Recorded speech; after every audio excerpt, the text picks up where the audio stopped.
Hello beautiful people and welcome to my YouTube channel. In this video, I'm focusing on helping you understand how to start your very own poultry business, especially in South Africa. I am Tandisa Mahe and I talk all things relating to business, making money and the family life.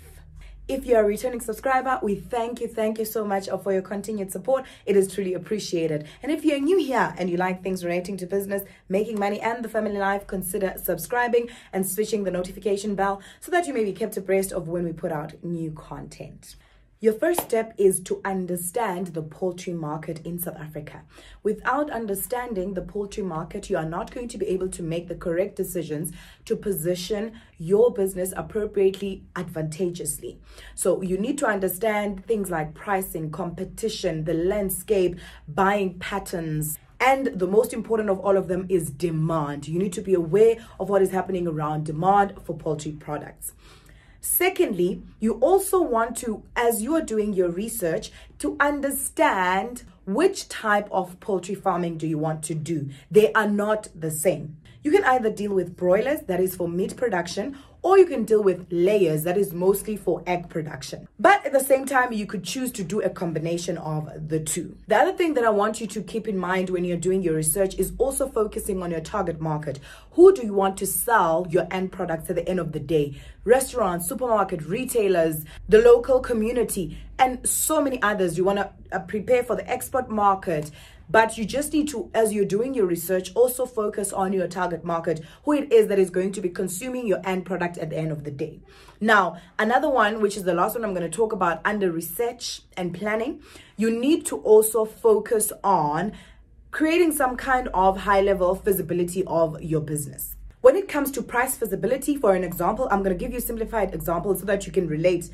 For an example, for price feasibility, what you want to do is you can actually go to supermarkets, local markets, where you can find people buying meat products, poultry meat products, eggs, chicken.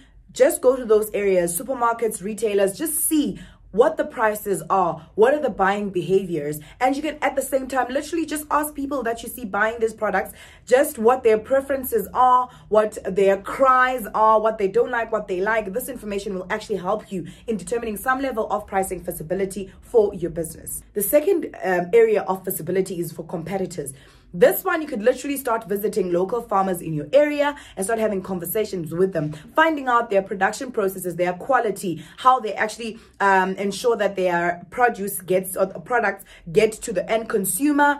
In doing this, you can also do online desktop kind of research as well in this area to understand how the competitors that you have in your business or the competition does things around the space. This information is going to help you to differentiate yourself when you enter the market. Okay.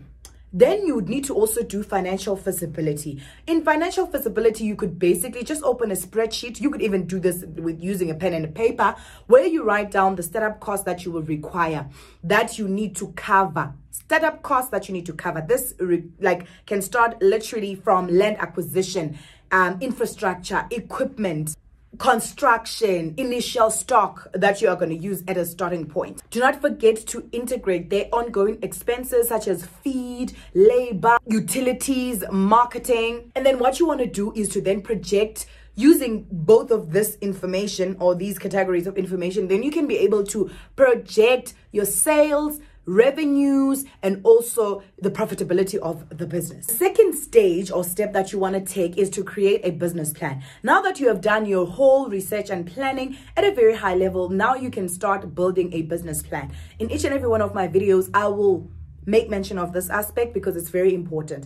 You need to have that comprehensive business plan that is going to outline exactly what you plan to do within your poultry business. The next step would be to secure funding. Now, before I get into this one, this is what I want to do.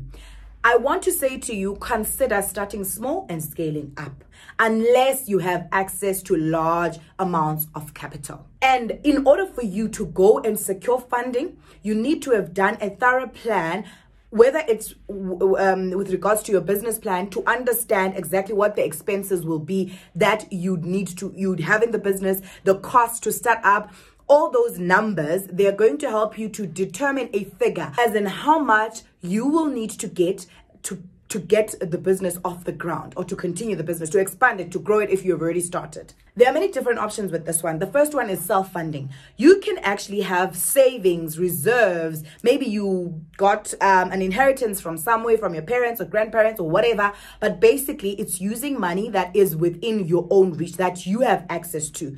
You can look at using self-funding, the self-funding option, to start the business. The second one is you could go for loans or credit.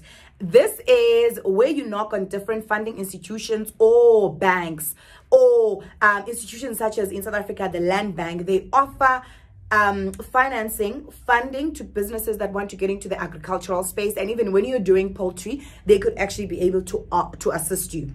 You could go to SIFA. Many different organizations are in South Africa that can give you credit or loans to ensure that you're able to get the business off the ground. I also want to touch on government grants or subsidies and incentives. These ones are more of monies that you will not need to pay back. Sometimes, for an example, the Department of Agriculture will run programs where they're supporting specific kinds of businesses. Sometimes poultry is also allocated within those businesses, and they do support, even if they give you set up stock or feed, but there are support initiatives that come there, and sometimes they are not, they are in the form of money that you will not have to pay back. The next step is site selection and infrastructure. Remember that you need to find a good location wherein you're going to be operating your poultry business. Some of the things that you need to consider, because someone might ask the question, how do I know if the location is good? There are many things to consider, but at the top, consider these things: access to water, access to electricity, or a means to keep the chicks warm, and also access to transportation, because obviously there needs to be a back and forth that happens between you and your suppliers, you and your market and you, when the business is continuing. So you don't want to find yourself at a location where there's a problem with getting people on the farm, or moving from the farm to the market. You need to also ensure that there is adequate space for housing your chicks. Depending on the number of chicks that you choose to have, you need to ensure that you have got adequate space, because when they are clamped up, there are a couple of problems that happen. That they die, biosecurity issues, diseases and things like that. They are more prone to those things if there's not enough space. Also make sure that you construct the houses to meet minimum standards. Make sure there's ventilation, make sure there is issues of biosecurity are adhered to, things like also insulation, because chicks will die if they get cold or they get too hot. If you do go and start this at a rural area, make sure that your site or your location that you choose is easily accessible, and it is at good proximity to urban centers, or where it is that you're going to be selling, so that you ensure a good facilitation of the distribution of your poultry products. Then you need to go and get your equipment and other supplies. You need to get things like feeders, drinkers, heating systems, incubators. If you're actually going to be incorporating that, like hatching your own chicks, then you also need to get those kind of equipment. Secondly, you need to source high quality, good quality feed for the type of poultry or hens or chickens that you are actually raising. And within this category as well, make sure that you establish good relationships with suppliers of things like vaccines, bedding. Bedding is basically for the flooring or where you are hosting and holding your chicks, and other farm inputs. The next thing that you want to do is to procure your stock. In poultry, your stock is basically the chicks, okay? You can literally get 1 day old or day old chicks from reputable and reliable suppliers, guys. I need to emphasize that. Get it from reputable and reliable suppliers. You don't want to be sitting with stock that is going to die in your hands. Ensure the good health of the stock. Check for signs of illness or stress or sickness. Make sure that you're able to assess that stock before you actually purchase it. Make sure that you also follow proper biosecurity measures in your farm to prevent the introduction and the spread of diseases in your farm. Because with poultry, you can lose your whole stock in like a short time, in a shockingly short time. As you research your suppliers, talk to people, ask them who provides the best type of stock, so that you also go and knock on that same door, and so that you don't have issues with quality. Another key thing here is to select the right breed. The right breed for environmental conditions where you are located, the right breed in terms of the demand and also the target market that you are going to focus on.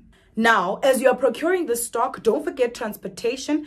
Use means and ways to transport that stock in the best way to ensure that you reduce the stress the pressure and the stress that the chicks can actually endure while they are in transit. It's a very important point, guys. It's a very, very important element. Do yourself this favor as well. Maintain good records of your stock. Actually, in any agricultural business, where you make money and where you lose money is when it comes to the manner in which you record and the manner in which you are able to, focus on traceability. Traceability, guys, traceability, very important. I mean, record stock purchases, the number, the batch, where you got them from, health issues you've seen, vaccination records, literally everything. Record it, guys. It's going to help you to track a lot of different things. As you continue, the next one would be for you to focus on managing health and nutrition. Now, the game when it comes to poultry farming is around the space as well. Health and nutrition, health and nutrition. You need to be on top of your game when it comes to the health and nutrition of the chicks that you are raising, the poultry products that you are raising and selling. Make sure that you are friends with your extension officer in your area. If you are in South Africa, an extension officer from the Department of Agriculture. If you don't have means, but if you can, go and find a private sector expert that is going to liaise with you in managing that stock.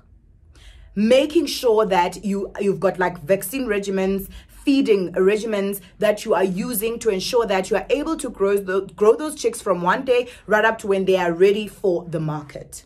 You want to provide a balanced diet that is going to, obviously change and adjust based on the growth stages and phases, because a day-old chick and a much older, almost ready for market chicken do not consume the same kind and type of feed. The next one that I want to talk about is marketing and sales. Now, this is where you make the money. Make sure that you use appropriate channels to market your poultry production. I say that you need to use both online and offline methodologies in marketing that poultry. Establish partnerships with local retailers, supermarkets, as well as distributors, so that they're able to bulk buy from you and distribute to the end consumer. While at the same time, you can consider direct sales to the community. That's another option that you can explore, but obviously it requires a whole lot more energy than actually, finding groupings and distributing to them. At least, obviously, when it comes to prices, it will not be the same. If there are people distributing on your behalf, the prices that you get will be cheaper,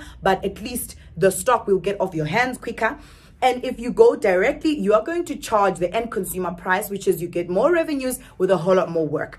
But they both work, but it's up to you which one you choose. That will be much more easier and practical for you. Do not forget to build a brand. I know that in poultry farming, we believe that you can just sell the products. Actually, this is the belief in a lot of agricultural kind of businesses. You need to build a brand, okay? And in building this brand, you want to position yourself in the market as a force to be reckoned with. You cannot just say, I'm just holding chickens. Have a brand, especially if you go the route of online marketing. What are you going to do? Even with offline, whenever you come in, you want to introduce a specific brand. When you're doing presentations, the branding must be there. Your products must be branded as much as possible. When it comes to the online approach, you can actually consider creating content on social media platforms. Be visible on social media platforms. That's one thing you can do. If you've got money, you can also develop a website, and that is you can build into the website a way for people to make orders, to place orders. Then you know how to actually on the other end, on the receiving end, you fulfill those orders. When you are looking at the option of offline, then it means you need to be visible physically in events, farmers markets, associations for farmers, poultry associations. Make sure that every time there's an event, you are there. Every time there's an event or an opportunity to present your business, your brand, you do that every single time. That's the physical element. Before I forget, you can also attend agricultural shows, expos, festivals. that is where you're going to position yourself greatly if you also integrating the offline methodology of advertising for your business. And the next one is compliance and regulations. Guys, the poultry industry, actually the agricultural industry in this country, is so highly regulated. Sometimes I even think it's so highly regulated so that it's not easily accessible to certain categories or groupings of the society. But we are not there in this video, I'm just saying. Now, you need to make sure that you are on top of your game when it comes to compliance and regulations. This could include animal welfare, environmental conditions, food safety conditions. And it is your responsibility to make sure that you keep being informed, you keep informed of the changes that happen, because these regulations are changing all the time. That is what I said. That is why I said you need to have an agricultural extension officer as your best friend. Keep your ears open so that you're always compliant at all times. And yes, that is all I have time to cover within this video when it comes to you starting your poultry business. These are the most important things that you need to keep in mind, and I hope that some of these ideas will actually inspire you to start. If you have a question that I did not address, please drop it down in the comment section and I will try and answer it. And if you loved this video and you enjoyed it, make sure that you put a thumbs up. And if you are not a subscriber, consider subscribing and switching that notification bell so that you're kept abreast of when we put out new content. That is all from me for today. Thank you so much for tuning in. Thank you so much for watching this video. Until next time, stay absolutely blessed.